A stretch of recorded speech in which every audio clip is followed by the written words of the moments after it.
এই যে গাছের আগার যে পাতাগুলো একদম শুকিয়ে গেছে মনে হচ্ছে।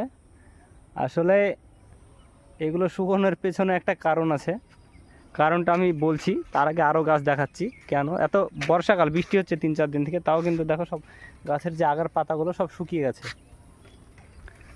আরও গাছ দেখাচ্ছি। এই যে এই গাছটারও তাই, বাবলা গাছ।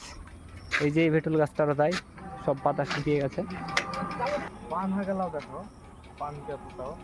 ওই যে ওই যে গাছ, ওই যে জুম করে দেখাচ্ছে, ওই যে ভেটুল গাছটা, ওটারও তাই, পাতাগুলো সব শুকিয়ে গেছে।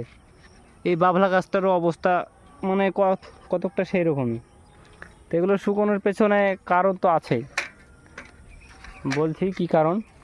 তারপরে ওই যে পাট আছে, পাটগুলোও তাই, সব মানে মাথাগুলো শুকিয়ে গেছে। এত বৃষ্টির সময় তাও কেন শুকল। আসলে এগুলোর পেছনে কারণ হচ্ছে এই যে দেখতে পাচ্ছ ভাটা, এই ভাটা আগুন মনে হয় বন্ধ না।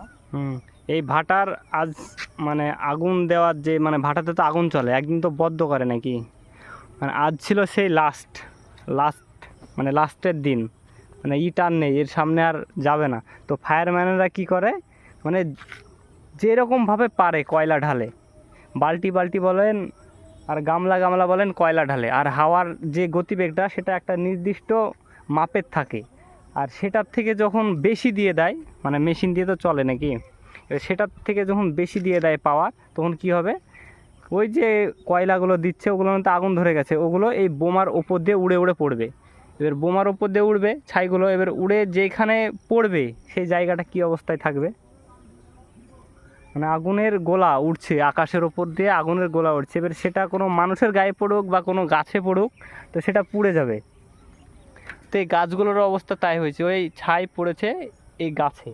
তো এটা মানে সব সময় হয় না, লাস্টের দিন হয়েছে। এটা কি কারণে জানি না, হয়তো ফায়ারম্যানের কোনো দোষ থাকতে পারে এতে।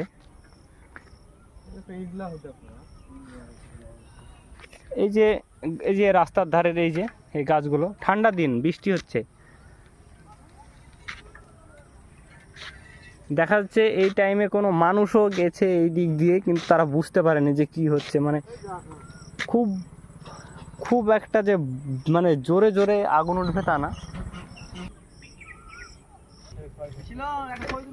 তো এবার দেখা যাক যে এর যে ক্ষতিগুলো হলো ভাটার জন্য, যে ক্ষতিগুলো হলো, এই যে সমস্ত পাটের মানে আশেপাশের আবাদের এমনি ক্ষতি হয়, ভাটার আশেপাশে যে আবাদগুলো থাকে তাদের এমনি ক্ষতি হয়। তো একটু বেশি হয়ে গেছে এখন যারা চাষি আছে তারা